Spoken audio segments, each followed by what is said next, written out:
On this week's episode, I'm joined by Sarah Rebolo Souza.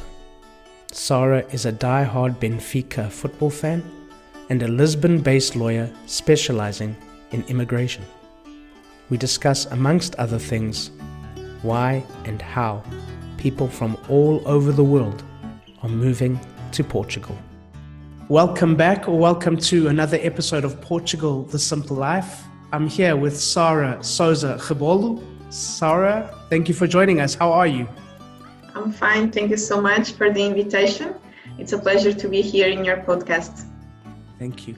Sarah, you are based right in the middle of Lisbon, so I'm sure people are curious to know how are things there. Apparently, just life goes on as normal. We just have to wash our hands more and wear strange things on our faces, but everything keeps going.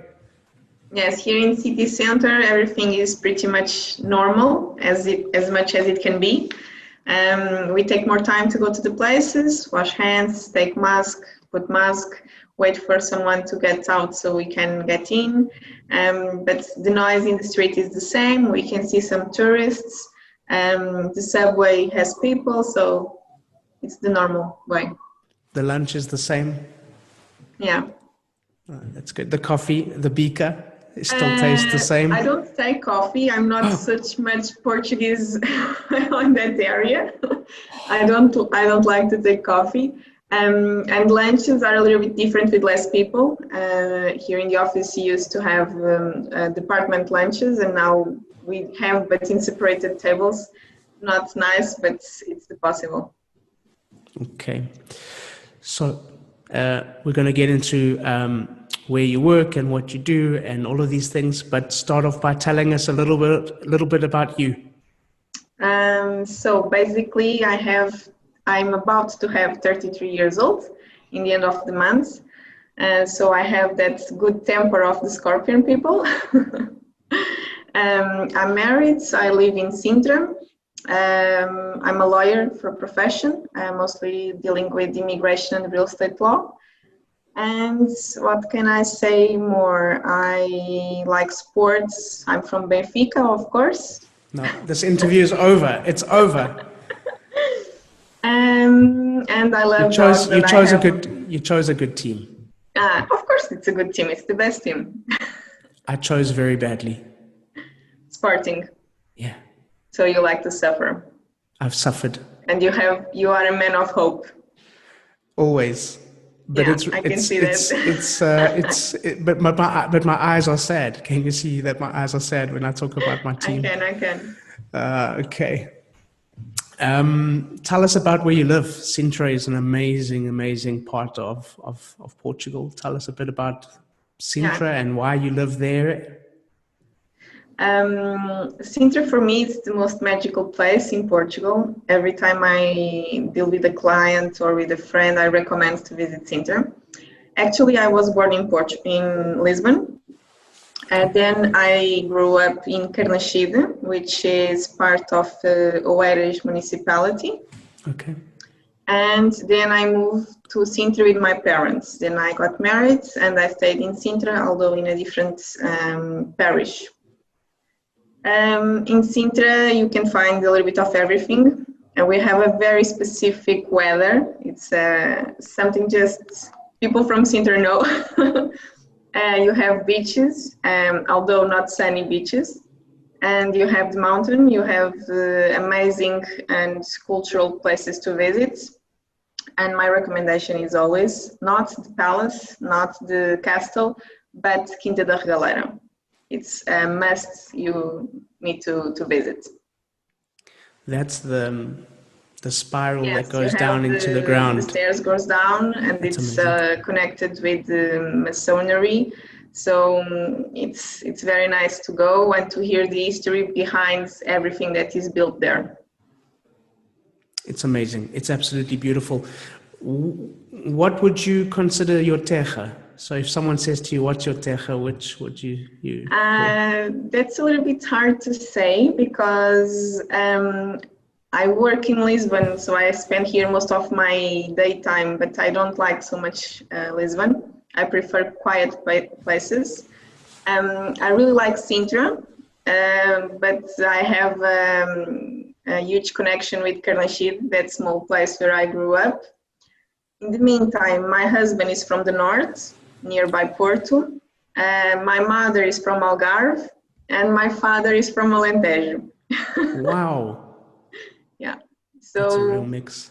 I really like the whole country. So Is your it's hard to husband, say. does your husband support Porto? No, Oh, he's that's- also a man of hope. Okay. Oh. So you have a Yeah. divided home. Yes, we have. You It's must be not divided because I think he already gave up on Sporting. We need to have a conversation. We'll have a conversation of mutual suffering. Yeah. Okay. Regarding Sintra, where you live, what is something that you would like people to know about Sintra that they maybe don't know already? Well, A hidden the weather, secret. it's something that is a surprising thing. It's something that makes the air goes curly.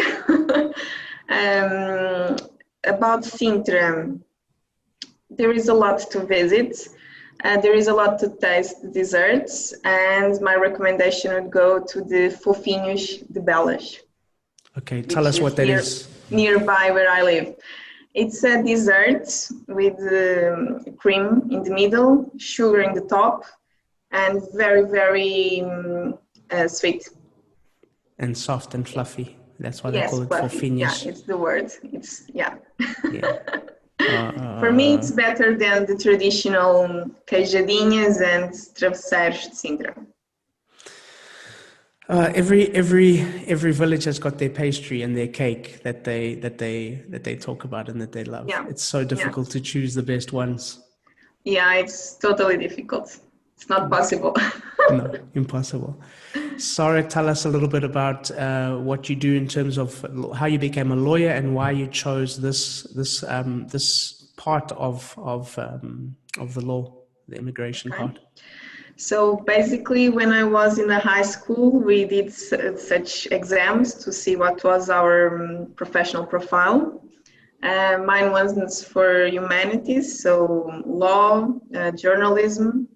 And then someone told me, law is the most hard degree to take, and I decided, well, let's do that. Should be fun. Okay. And I stayed, and I became lawyer. I'm lawyer in the office where I am at tehra since the beginning of my training, so for 11 years. I never went anyone else. I just work here since the beginning. I'm lawyer.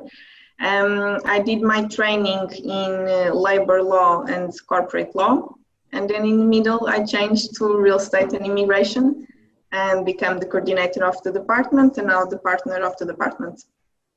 Okay, so you have a very famous Benfica player, Rui Costa. He never left. He stayed at Benfica, and now he's in the management and everything. So you're like the Rui Costa of your law firm. A little bit. Isn't that nice?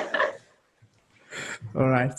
And tell us a bit about where your clients are from and where they are in the world and what they come to you for.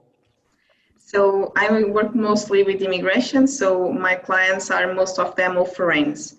Especially from countries outside Europe, although I also work with UK citizens, but I work mostly with Brazilian, United States, Chinese clients from Vietnam, Korea, Japan, Cambodia.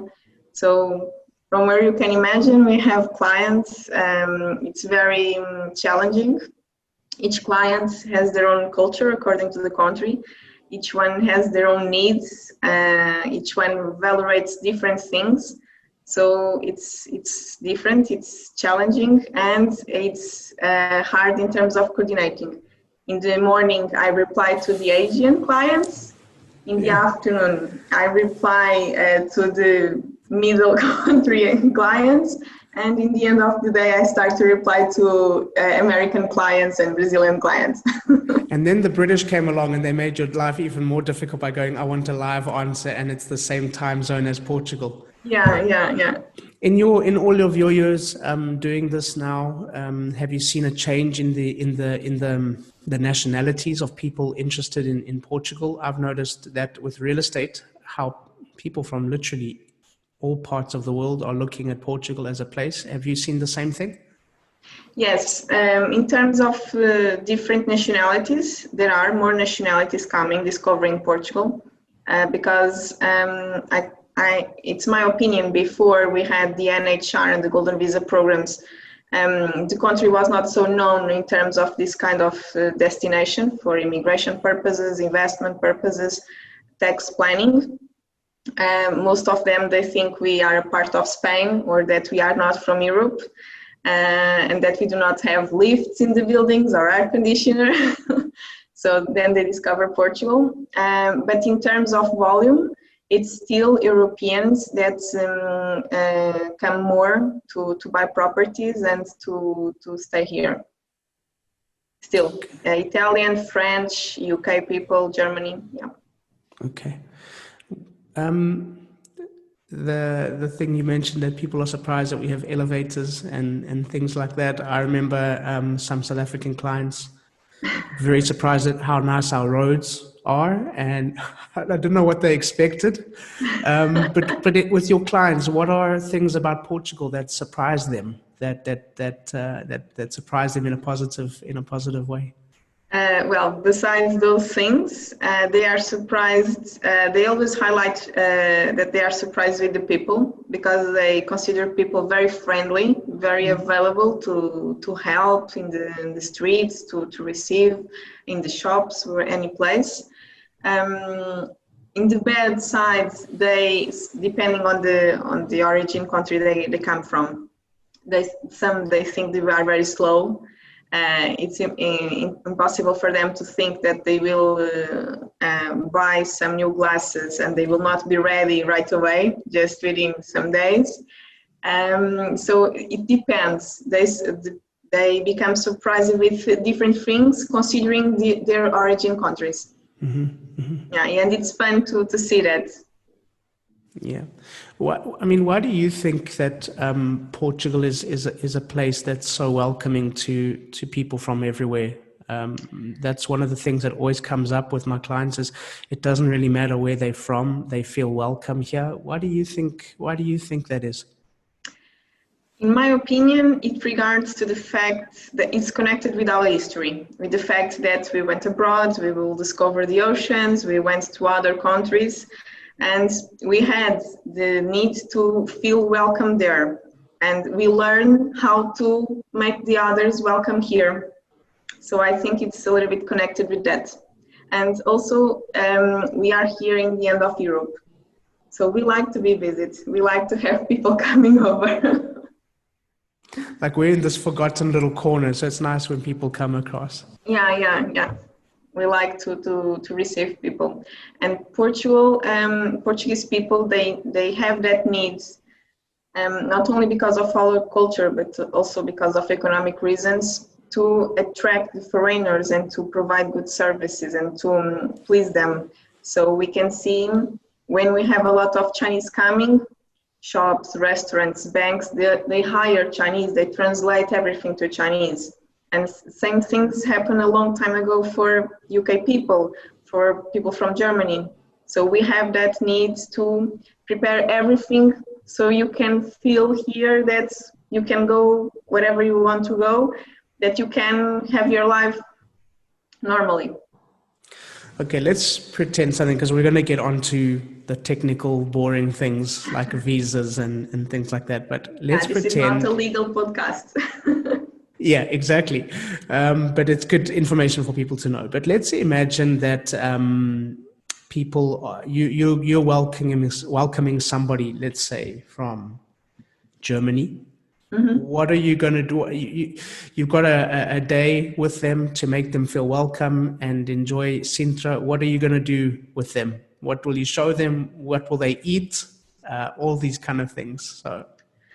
So Sintra for sure will be the place to visit, and you can take 3-4 days in Sintra to see at least the minimum. Because it's nice to walk and not to go by bus or by other small cars. It's better to walk and to appreciate the nature and the weather.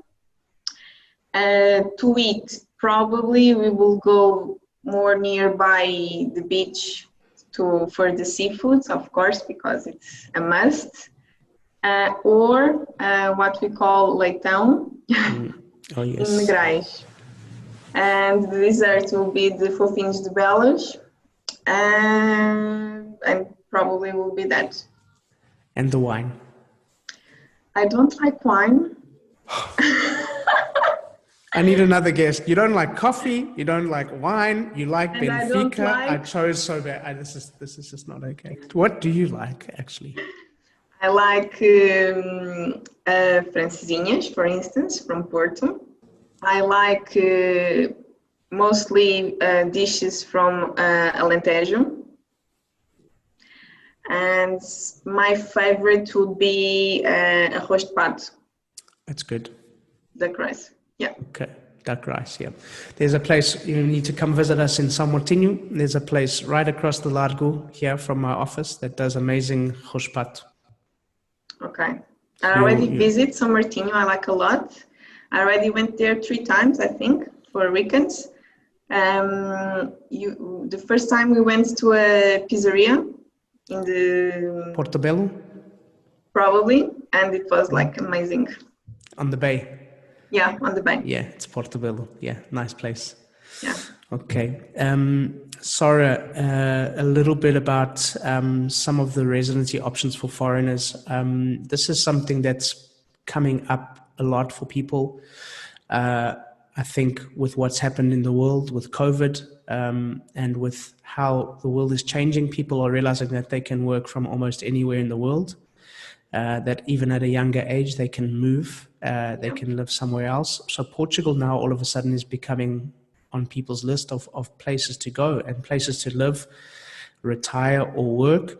What are some of the options available to foreigners who want to live here and get residency here?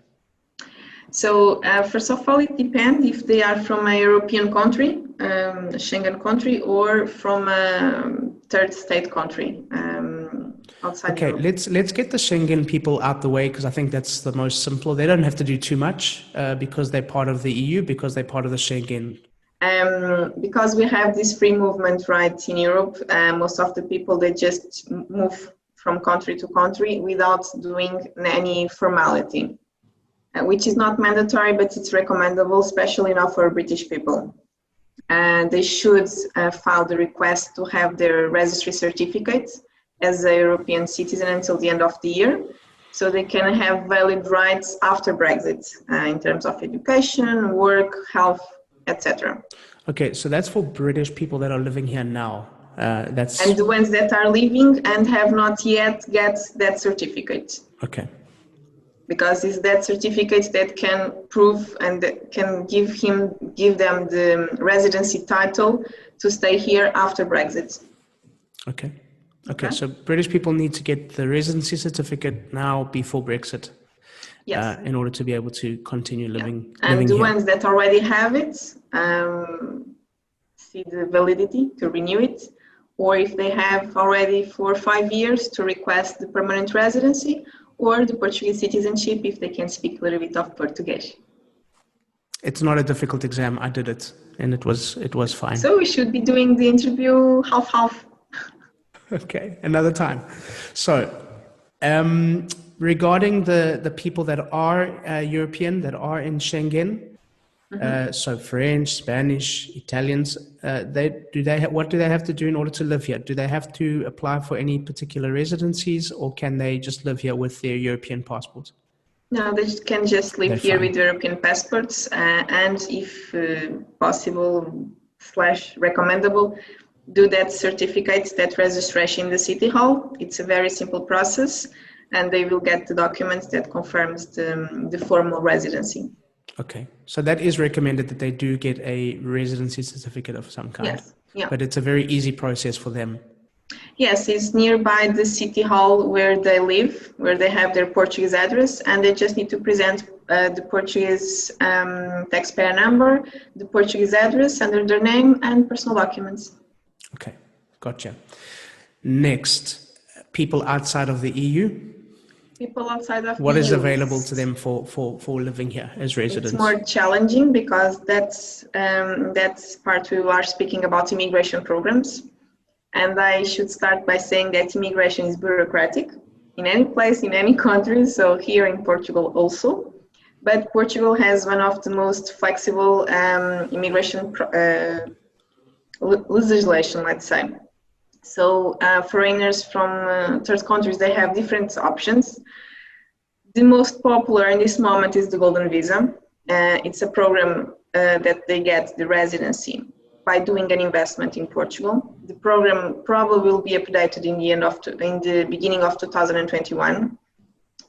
And basically, it's the most flexible program we have because they will get the residency without living here permanently. Okay. By doing an investment, which can go from real estate, from financial investments to job creation or company incorporation. Okay. Besides this, we have other residency programs, immigration programs that are more. Can I stop you just about the Golden Visa? Let's just I don't want to spend too long on that because I think it's been well publicized. But in terms of, you said updates in 2021, or do we know what sort of updates we can expect for Golden Visa? Well, we don't have yet the complete idea, the complete pictures, but the government at this moment, what they have is an authorization to make amendments, and such amendments, that authorization allows them to change minimum investment values, so they can update the values. Okay. And they can introduce geographic restrictions in terms of real estate investments, trying to reduce the pressure in the big cities like Porto and Lisbon, and also the possibility of eventually introduce more options of investments. Some time ago, they were speaking about the green visa, more focus on green projects, but we don't know yet what will be the final wording in the amendments. Okay, so, but we can, I mean, it's not going to be major changes. We can expect possible limitations on locations for investment. I know Porto and Lisbon have been mentioned as Yes. possible locations that will not qualify anymore. I know it's not confirmed yet. And then Yes. possible value changes in terms of the minimum values, correct? Yes, correct. Okay. Thank you. For people that can't afford to buy a 500,000 euro or invest 1 million or things like that, what are the visa options available for those people? Okay, before just going on those options, still in the Golden Visa, okay, it's common that people say, it's just for rich people after the $500,000 investment. It's not true. Golden Visa has options that starts with the job creation, which you do not need to put any investments. You just need to create the jobs. So it's also a good option. And for how many jobs? 10 in general places, 8 in the interior areas. Okay. And besides that, in terms of investments, the investment starts in the 200,000 and not on the 500,000, as most of the people say. But hold on, and then but those values are dependent on location, if I'm understanding, yes, and yes. the age of the property. Yes. Okay, so people need to just check up on what values qualify for what properties and what locations. Yes, correct? There are different options, 8 different options under the Golden Visa. Some of them they can still have a reduction on the investment values of 20% when located in the interior of Portugal. Algarve is one of those areas, according to the current law. So it's important to make some research and not go to the general information that is on the website. On Facebook. Yeah, on Facebook, for instance. Yeah, exactly. Okay. All right. So the people that want to inquire about other options in terms of visas, what is available?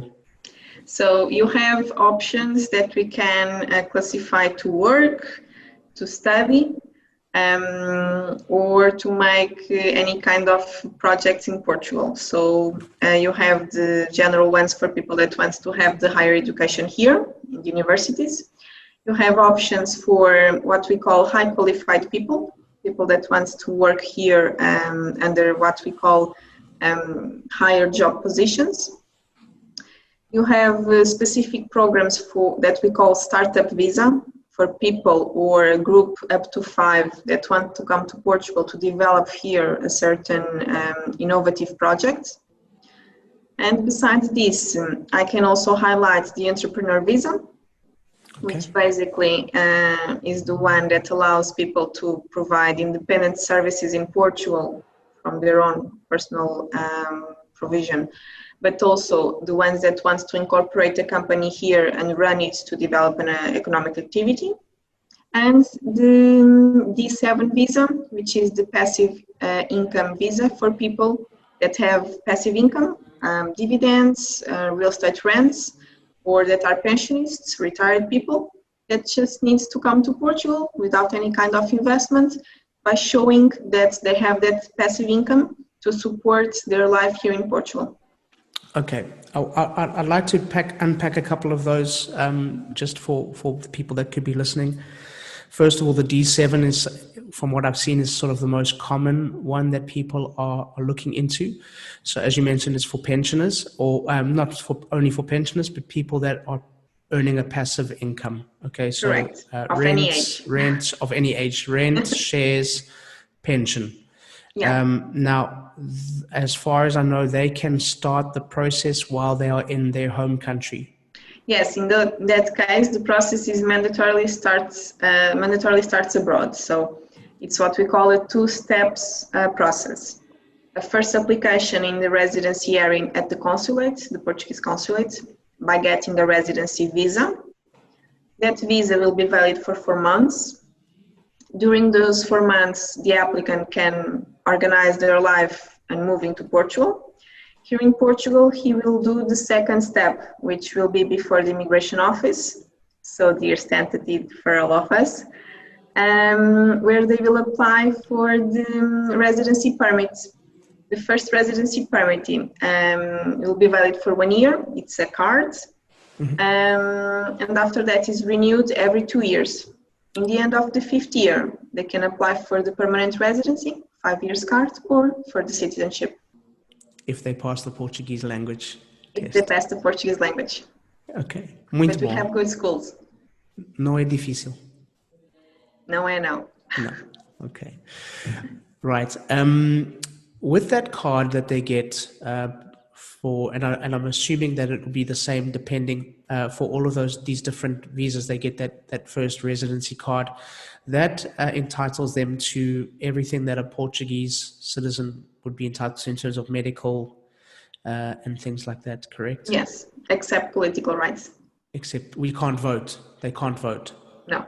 Okay. They can vote in the municipality elections if they are registered.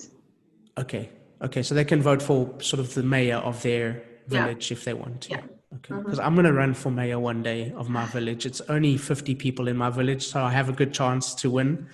Probably you have. We'll see. With some good marketing, I'm just not going to tell them that I'm sporting.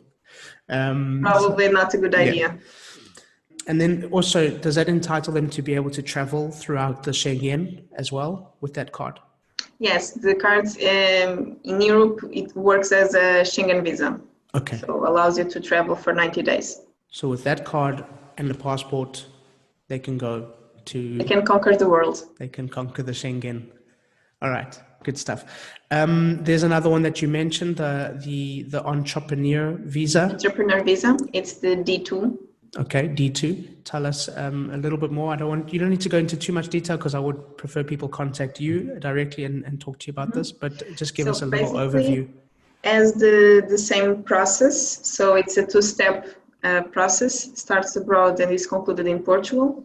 However, there are also an exception that when already in Portugal, it's possible to apply directly to the residency permits. It can take a little bit more of time, but it's also possible, so it's an exception. Under this D2, basically, it is included any kind of independent activity that the applicant wants to provide here. It is also included projects and company incorporation to develop such projects, as well as high qualified workers for independent or dependent worker here in Portugal. Okay, yeah, you mentioned something about high quality or high skilled. So would that be for CEOs? Would that CEOs, doctors? architects? We don't have a list. Okay, there's no list. Our law, what defines, we have a list for other purposes, namely for tax purposes. But in terms of immigration, we do not have a list. So it's a subjective analysis considering the monthly income that the applicant will earn, as well as the academic qualifications, as well as the track records and curriculum that he can show. Okay, good stuff. And the startup, what does that entail? How's that different from an entrepreneur? Is it more or less the same? No, it's not, because the startup visa specifically requests the applicant or the applicants to be received in Portugal by an incubator. So they will be always subject to that during the startup periods visa, subject to that incubator that will receive them and will organize their life and their investments and the developing of their activities here in Portugal. Okay. Okay, so that's sort of like something like Startup Lisbon, or yes, here there are several entities. They need to be registered and certified to be incubators. And Startup Lisbon is an example, as well as many others. And basically, the applicants, they file a project, their idea, and that pool of incubators can be interested, and they will pick and will go from there. Okay. It's a lot of options. I mean, Portugal's really making themselves available to many different groups of people, many different life stages. Why is Portugal being so nice to foreign people? We like foreign people, but of course we also have economic reasons. We have suffered a lot from all the economic crises in the world and in America, in Europe, in Portugal, so we suffer with all of them. And besides that, we also have a huge demographic problem. Portugal is the 5th country in the European area with the lowest birth rate. So immigration is something we need to make the balance with that situation. Okay. So we're hoping people will come here and have babies. And stay here. And stay here. I don't see why I did. I stayed. Yeah. And I had babies. See, you are already contributing. Exactly. Who qualifies for all these different visas? We mentioned these are non-Europeans, but I mean, does this applies to many, many different countries? So we know the Americans. Yes. We do not have blacklists in terms of origin countries. So any citizen from any country can apply. Then we have general requirements, which are mostly connected with clean criminal records, for instance. And then we have specific requirements according to each visa and each residency program the applicant is choosing. Okay. Okay, so anybody, as long as they're not convicted of any major crimes. And yes. Okay, we won't get into that because that could get complicated. And entertaining, we won't. And entertaining, of course. Not my department. In that case, will be the litigation department or any other. Yeah, not mine. Even I'm from South Africa, so I'm no stranger to crime. But I rather don't want to speak about those things. Okay. Wow. Okay, this is wonderful. I love how it's something that I've experienced since moving here. How friendly Portuguese people are. It's in the DNA that. It doesn't matter where you're from, you're welcome. Yeah.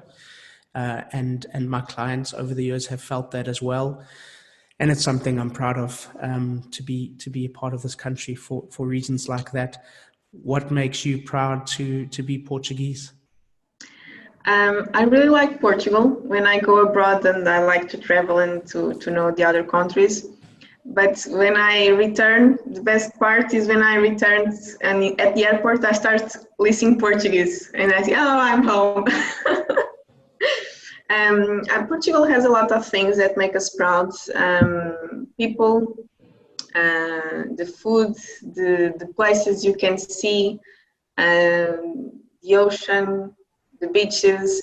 You have amazing places to visit that makes you feel all kind of emotions. So Portugal is definitely a nice country to visit, at least to visit. Wonderful. Sarah, what are 3 things that you want people to remember and take away from this conversation? Well, first of all, that's Quinta da Regaleira is a must to visit. That is a key. So that's that's the spiral thing that goes down into the ground at Sintra. At Sintra, yeah, okay. Of course. Okay, number 1. Number 1. Number 2, that in Portugal you will find nice people, and that you will find a lot of communities, and you will fit in. You will not be a complete foreign. You will fit in a community. You will find people from every place. And in third, more connected with my business area, immigration is bureaucratic. You need to be patient. You need to plan. And if you plan, everything goes well. And you need to speak to the right people. And you need to speak with the right people and have a good advice. And besides that, there are a lot of options. Each option can have different requirements, so it's important to have that exercise, that research, so you can see what is best for you, considering your case, your aims, and your current situation. Okay, so with that in mind, that people need to speak to the right people, how can they reach you? How can they get in touch? Probably the most easiest way will be through LinkedIn, where they can find all my contacts, the website from the law firm, the mobile, the email, and through you with this podcast. But probably LinkedIn, it's where they can find more information about me. Okay, so I'll put a link into your LinkedIn on the show notes of the podcast, so people can reach out if they need to be in touch with you. Okay. Sarah, a question that we ask all of our guests. Portugal, the simple life, why? It's a hard question. The simple life, because we are a small country. We are, but we have a huge soul, and we are blessed by the ocean and the sunny days. I love it. Thank you so much. You're welcome. Sarah, this was wonderful. Thank you so much for the information about Sintra, about the fofinhos. If you've ever had Dutch clients, they call them poffertjes. Fofinhos is poffertjes. They're these fluffy, but they don't have cream inside, so it's not so good. It's not the same. But thank you so much, and wonderful information about the visa. And for now, I'm going to let you call it. That's a wrap. So thank you once again to Sarah, and thank you to all of you for listening. Please subscribe, share with your friends, give us a thumbs up, and please leave a comment or a review. We'd love to hear from you. And as we say in Portugal, bem-vindo, welcome to the simple life.